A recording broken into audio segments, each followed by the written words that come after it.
Hello student आप लोगों को पिछले वीडियो में मैंने दिखा दिया था कि बाल्यावस्था के बारे में मतलब पढ़ा रहे थे, लेकिन बीच में छोड़ दिए थे। अब एग्ज़ाम का जो डेट है वो एमपी वालों ने अनाउंस कर दिया है। एमपी बोर्ड में मतलब सभी कॉलेज में लगभग आपको 16 अगस्त को एग्ज़ाम हो जाएगा, जिसके कारण आप लोग को ये मतलब बहुत ही शॉर्ट में पूरा सिलेबस को कवर करना हम चाह रहे हैं, जिसके कारण आप लोग को बहुत ही शॉर्ट में बताएंगे। आप लोग भी एग्ज़ाम के नज़रिया से ही अभी पढ़िए, क्योंकि अब तो उतना समय नहीं रहा है कि एक एक डिटेल में हम लोग जा कर के पढ़ेंगे। तो बाल्यावस्था एवं बाल विकास का जो भी लेक्चर आएगा वह आपको दिन में आ जाएगा, मतलब आपको 8 बजे तक दिन को मिल जाएगा। 8 बजे सुबह में आपको बाल्यावस्था एवं बाल विकास का मिल जाएगा। 9 बजे आपको समसामयिक समाज में शिक्षा मिल जाएगा। 10 बजे आपको योग शास्त्र का वीडियो मिल जाएगा। इसके बाद आप लोग को इंग्लिश का जो भी लेक्चर है उसके लिए मैंने एक किताब का लिंक आप लोग को डिस्क्रिप्शन में डाल रखा है, उस किताब को ले लीजिए। 99 रुपया का ही किताब है, अमेजोन से आप लोग को आसानी से मिल जाएगा।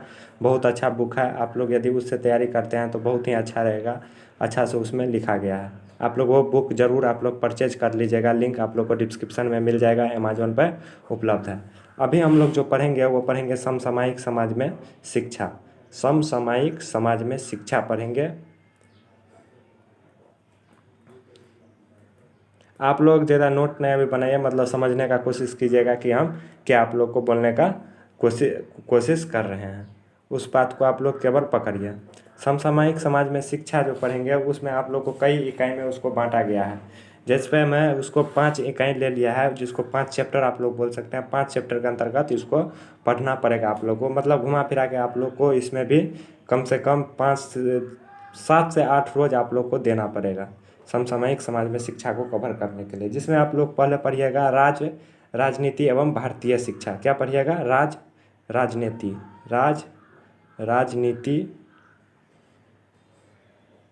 एवं भारतीय शिक्षा। ये हमारा पहला जो होगा, ये समसामयिक समाज में शिक्षा का जो होगा पहला चैप्टर, ये हमारा यही होगा, राजनीति एवं भारतीय शिक्षा। ये सब तो आगे की बात है, हम पहले राजनीति एवं भारतीय शिक्षा में देखते हैं कि हम लोग पहले क्या क्या पढ़ेंगे। तो हम लोग को यहाँ पर बहुत सारा पॉइंट मिलेगा पढ़ने के लिए, जैसे आप लोग यहाँ पर देख सकते हैं कि राज एवं शिक्षा मिलेगा। इसके बाद शिक्षा की राजनीति प्रकृति मिलेगी। इसके बाद मिलेगा नव आर्थिक सुधार एवं शिक्षा पर उनका प्रभाव। इसके बाद हम लोग पढ़ेंगे सार्वजनिक शिक्षा बनाम निजी शिक्षा, सार्वजनिक शिक्षा का निजीकरण। इसके बाद पढ़ेंगे हास्याकृत एवं सामाजिक रूप से वंचितों की शिक्षा। इसके बाद पढ़ेंगे भारत में शिक्षा के अवसरों की समानता लाना। तो राज एवं शिक्षा, जो हमारे राज्य में शिक्षा की स्थिति है वो कैसा है, ये हम लोग पहले पढ़ने का और जानने का कोशिश करेंगे। तो चलिए हम लोग पहला क्वेश्चन देख लेते हैं कि हम लोग को किस प्रकार का क्वेश्चन आएगा। तो सबसे पहले हम लोग से पूछा जाएगा शिक्षा की सामाजिक धारणा बताइए। शिक्षा की सामाजिक धारणा बताइए। शिक्षा जो हमारे समाज में चल रहा है उसका सामाजिक धारणा कैसा है, मतलब समाज पर शिक्षा का कैसा प्रभाव रहा है। क्वेश्चन का मतलब यही हुआ। क्वेश्चन का यदि मतलब आप लोग निकाल लेंगे तो आप लोग खुद से भी बहुत सारा क्वेश्चन बना सकते हैं। तो शिक्षा की सामाजिक धारणा, चलिए हम लोग जानने का कोशिश करते हैं। शिक्षा का सामाजिक धारणा क्या होता है, शिक्षा का सामाजिक धारणा क्या होता है, इसको हम लोग जानने का कोशिश करते हैं। जो शिक्षा होता है वो समाज पर बहुत ही ज़्यादा गहरा प्रभाव छोड़ता है, क्योंकि मनुष्य जो होता है वो समाज में ही जन्म लेता है। मनुष्य कहाँ जन्म लेता है? तो समाज में जन्म लेता है, और समाज में ही रहता है, समाज में ही पलता बढ़ता है, समाज में ही मर भी जाता है। ठीक, अगर आप लोग एक उदाहरण से यदि समझेंगे तो आप लोग ये भी जानेंगे कि जिसका परिवार जितना ज़्यादा शिक्षित रहता है उसका बच्चे होते हैं वो उतना ही ज़्यादा शिक्षित होते हैं। देखिए घुमा फिरा करके हम लोग का बात बच्चा पर ही आएगा, क्योंकि डीएलएड कर रहे हैं और अपना लोग डीएलएड में मतलब घुमा फिरा करके बच्चे लोग के बारे में ही पढ़ने वाले हैं। तो मतलब किसी भी क्वेश्चन को ऐसा मतलब उत्तर लिखिए कि घुमा फिरा करके बच्चे पर आ जाए। तो शिक्षा का जो सामाजिक धारणा होता है वो होता है समाज में शिक्षा एक ऐसा साधन होता है जो मनुष्य की आदतों को, बुराइयों को एवं उसकी वैचारिक धारणाओं को बदल देती है। शिक्षा के कारण ही लोगों का जो भी मतलब बुराइयां होती है, आदतें होती है, वैचारिक धारणाएं होती है, उन सबको कौन बदल सकता है? तो शिक्षा ही बदल सकता है। इसलिए समाज में शिक्षा का बहुत ज़्यादा जरूरी होता है। सुखी समाज बनाने के लिए, देश को उत्थान की ओर ले जाने के लिए शिक्षा ही तो सबसे ज़्यादा जरूरी होता है। मनुष्य समाज में रहता है, समाज में जन्म लेता है और समाज में मृत्यु पर्यंत रहकर सामाजिक गतिविधियों में भाग लेता है। व्यक्ति को शिक्षा से जोड़ा जाए बालक को सामाजिक बनाने के लिए शिक्षित किया जाता है। समाज में शिक्षा ही एकमात्र साधन होता है जो मनुष्य की आदतों, बुराइयों एवं उसकी वैचारिक धारणाओं को बदल देती है। इसलिए वर्तमान समाज में शैक्षिक विकास को अपनाया जा रहा है, जिससे समाज अनेक सामाजिक गतिविधियों द्वारा प्रगति की ओर अग्रसर हो रहा है। यही विदित है कि सुखी और समृद्ध समाज ही देश को उत्थान की ओर ले जाता है। जब तक हमारा समाज नहीं सुखी होगा तब तक हमारा देश किस प्रकार से डेवलप कर सकता है।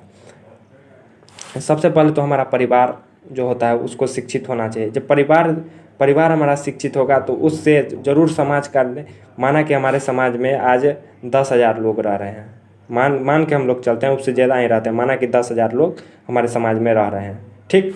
और उसमें अगर 10,000 में यदि माना कि 8,000 लोग अशिक्षित हैं, कैसा है तो अशिक्षित हैं, और आज हमारे समाज में आज हम माना कि हमारे परिवार में एक बालक जन्म लेता है, ठीक, और हम भी इसी कैटेगरी में आते हैं, इसी 8,000 वाले कैटेगरी में आते हैं, अशिक्षित वाला कैटेगरी में आते हैं, जिसमें एकदम गाली गलौज चल रहा है, कुछ से कुछ चल रहा है, बुराइयां हैं, आते हैं, नशेड़ी है, गजेड़ी है। आज हमारा बालक जन्म लेता है तो वो सबसे पहले यहाँ पर पहुँचेगा। वो यहाँ नहीं पहुँचेगा, जो 2,000 बचा हुआ है उस पर नहीं पहुँचेगा। कहाँ पहुँचेगा? वो 8,000 के बीच में पहुँचेगा। काहे पहुँचेगा? क्योंकि उसको तो परिवार, सबसे पहले बच्चा जन्म लेता है तो अपने माता पिता से ही सीखता है।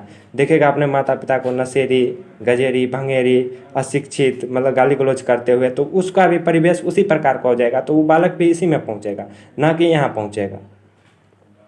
अगर हम शिक्षित हैं तो हमारा बालक सबसे पहले इधर पहुंचेगा, क्योंकि उसको अच्छा वातावरण में रहना पसंद है, उसको बुरा वातावरण पसंद नहीं है। लेकिन अगर हम अशिक्षित हैं तो हमारा बालक यहाँ पहुंचेगा। तो इसीलिए समाज में जो होता है वो शिक्षा बहुत ही ज़्यादा जरूरी होता है। तो इसको आप लोग किस प्रकार से लिखिएगा, क्वेश्चन को किस प्रकार से लिखिएगा, तो इसके लिए आप लोग को मेरे इंस्टाग्राम पर मेरे को फॉलो कर लीजिएगा। इंस्टाग्राम का लिंक डाल दिया है, वहाँ पर आप लोग को मतलब हर एक क्वेश्चन का उत्तर मैं घिच करके वहाँ पर डाल दूंगा। या नहीं तो आप लोग टेलीग्राम ज्वाइन कर लीजिए, सबसे बेस्ट रहेगा टेलीग्राम ज्वाइन कर लीजिए। वहाँ पर मैं आप लोग को सारे नोट्स दे दूंगा, क्योंकि अब समय नहीं रहा कि हम नोट्स आपको लिखते जाएँ और आप बनाते जाइए। ऐसे भी वीडियो एक ही क्वेश्चन में 10-10 मिनट का बन जाता है।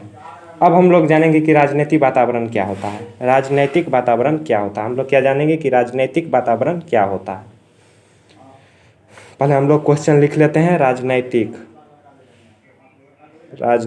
थोड़ा राइटिंग मेरा खराब है, इसके लिए आप लोग माइंड नहीं कीजिएगा। राजनीतिक वातावरण क्या है, वातावरण से आप क्या समझते हैं?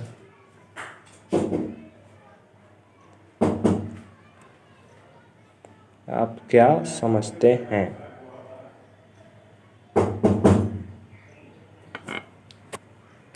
देखो यार, राजनीतिक से क्या होता है, राजनीतिक से हम सभी का उम्मीद होता है कि हमारे देश का जो है राजनीति वो अच्छा हो, क्योंकि राजनेता जो होते हैं वही देश को उत्थान की ओर भी ले जा सकते हैं, और उसी को मतलब बेच भी सकते हैं। देश को अगर बेचना भी चाहेगा तो हम और आप नहीं बेच सकते हैं, राजनेता बेच सकते हैं। तो हमारे देश का जो होता है राजनीतिक वातावरण से हमको बहुत ज़्यादा उम्मीद रहता है। ऐसा क्यों रहता है? क्योंकि राजनीति में अगर बुद्धिजीवी वर्ग का समावेश होगा तो वह अच्छा निर्णय लेगा, हमारे देश के हित के लिए निर्णय लेगा। अगर यही नहीं होगा अच्छा राजनीति, तो हमारे देश के लिए कोई भी अच्छा निर्णय नहीं ले सकता। अगर आज हम लोग डीएलएड कर लेते हैं, सीटेट पास कर लेते हैं, ठीक, और अगर वैकेंसी ही नहीं निकलता है, अगर वैकेंसी ही नहीं निकाल पा रहा है सरकार, तो फिर हम डीएलएड काहे किए बताइए? डीएलएड हम क्यों किए?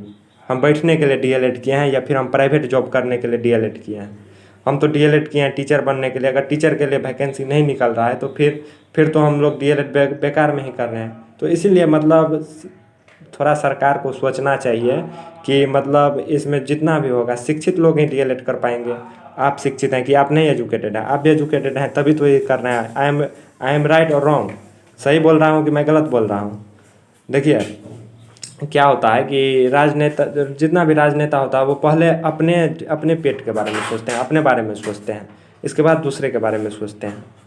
पहले अपने बारे में नहीं सोचना चाहिए, पहले कि उसको देश के बारे में सोचना चाहिए, क्योंकि जो आज वो टोपी पहन के बैठा है वो हम लोग पहनाए हैं। तो इसी में कुछ होते हैं बुद्धिजीवी राजनेता होते हैं, और कुछ जो होते हैं वो निरक्षर अशिक्षित राजनेता होते हैं, बुद्धिजीवी मतलब नहीं होते हैं। तो ऐसा कुछ घुमा फिरा करके फंडा होता है। चलिए, तो ये हुआ बात की बात। अभी हम लोग जानते हैं कि राजनीतिक वातावरण से हम क्या समझते हैं। तो राजनीतिक व्यवस्था में उत्तम व्यवस्था की आवश्यकता अनुभव की जाती है। इस आधार पर प्रत्येक शिक्षा व्यवस्था से अपेक्षा की जाती है कि राजनीतिक व्यवस्था में बुद्धिजीवी वर्ग का समावेश हो। अगर हम लोग इसको दूसरे शब्द में जानने का कोशिश करें तो ये हम लोग जान सकते हैं कि राजनीतिक व्यवस्था पर शिक्षा का प्रभाव प्रत्यक्ष एवं अप्रत्यक्ष रूप से पड़ना चाहिए, जिससे राजनीतिक व्यवस्था में पर्यावरणीय संसाधनों के संरक्षण एवं समर्थन को महत्व दिया जाए। इसके लिए राजनीतिक व्यवस्था का स्वरूप इस प्रकार का होना चाहिए कि प्रजातांत्रिक व्यवस्था एवं मानव हित में हो। शिक्षा के माध्यम से समाज एवं राजनीतिक व्यवस्था दोनों को ही समुचित एवं विकसित स्वरूप प्रदान किया जा सकता है। इस चीज़ को मैंने रात में भी लिखा था कि शिक्षा का जो होता है वो हम आप लोग को दिखाते हैं कि शिक्षा का राजनीतिक वातावरण वाला हम आपको पढ़ के सुनाते हैं कि अपने मन से हम लिखे थे कि राजनीतिक वातावरण से हम यह समझते हैं कि हमारे राष्ट्र का राजनीति कैसा होता है, यहाँ का नेता कैसा है, अर्थात हमारे राष्ट्र का नेता शिक्षित है या मूर्ख। क्योंकि राजनीतिक वातावरण से हम सभी का अपेक्षा होता है कि एक उत्तम व्यवस्था हो, और उत्तम व्यवस्था तभी होगा जब राजनीतिक में बुद्धिजीवी वर्ग का समावेश हो। क्योंकि एक शिक्षित व्यक्ति ही समाज को इस पार से उस पार ले जाते हैं, तो क्या एक शिक्षित राजनेता हमारे राष्ट्र को इस पार से उस पार नहीं ले जा सकता है? चलिए, तो अभी हम लोग इस बात को जान लिए हैं और इसका जो उत्तर होगा वो हम टेलीग्राम पर आप लोग को डाल देंगे फोटो के साथ।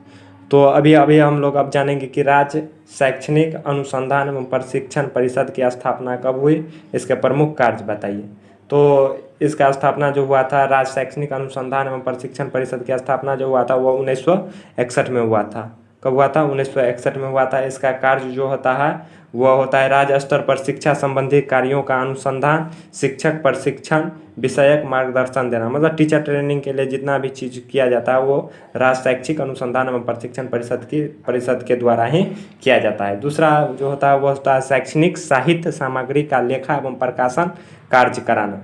जो शैक्षणिक साहित्य होता है, जितना भी पढ़ाई लिखाई से संबंधित जो भी होता है, जैसे किताब हुआ, प्रचार प्रसार जो भी हुआ, उसका जितना भी सामग्री का होता है वो लेखा एवं प्रकाशन का कार्य कराता है। शिक्षकों में तीसरा जो होता है वो होता है शिक्षकों में क्या होता है? व्यावसायिक योग्यता का विकास कर उनमें विविध कार्यक्रमों की क्षमता का विकास कराता है। चौथा होता है राज्य में शिक्षक प्रशिक्षण संस्थाओं की शैक्षिक गतिविधियों को संचालन में दिशा देता है। पांचवा जो होता है एनसीईआरटी की नीतियों को लागू करता है। एनसीईआरटी की नीतियों को लागू करता है। अभी हम लोग पढ़ेंगे कि एनसीईआरटी क्या होता है। सबसे पहले अपन लोग जान लेते हैं कि राज्य शैक्षणिक अनुसंधान एवं प्रशिक्षण परिषद क्या था। इसके बारे में तो हम लोग जान गए, इसका स्थापना कब हुआ, इसका प्रमुख कार्य, लेकिन हम लोग यही ना जानते हैं कि राज्य शैक्षणिक अनुसंधान एवं प्रशिक्षण परिषद क्या होता है।